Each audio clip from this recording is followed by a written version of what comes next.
Yowza, Baltimore. Everybody's got an opinion about Baltimore. All we know is there was a lot of fishy stuff going on there, and now we got 6 cops indicted.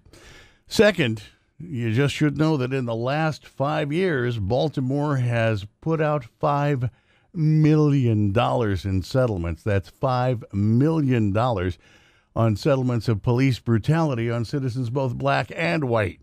I don't live there. I don't know what the story is, but I know I'm not going to get it from Fox, CNN, or MSNBC because they have their own agenda to create some political point. The fact is, we've seen 2 men shot to death by cops who was picked up on phones, the camera phone.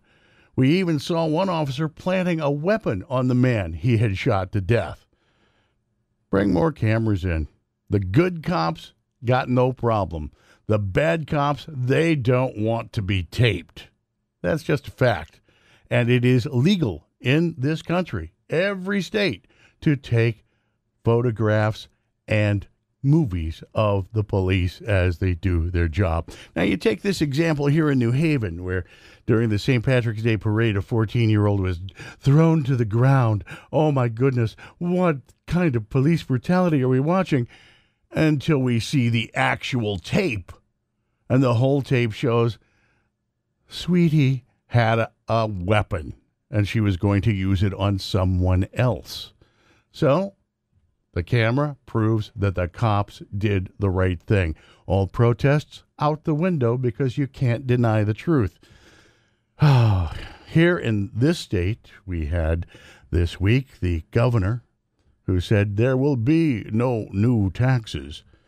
So he didn't make any new taxes. He had his party do it in some sort of a political maneuver where the committee owned by his party decided that what they would do is start taxing some things that they hadn't already taxed and bring in Keno. Really? You're going to balance the budget on Keno? Oh, man. And we just look around and wonder how this could happen. We ought to take a look and see if there's any state legislature who's making any money from some Keno company. Take a look around and see who's in government, and you realize that we are in a mess, but we are in a mess that we created. We get the kind of government we deserve.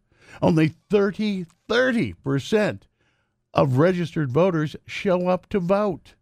That leaves it to the pig dogs and the robber barons. If you take a look at India, they got fed up with all the corruption in their government, and they voted everybody out. Everybody. That's the way to do it.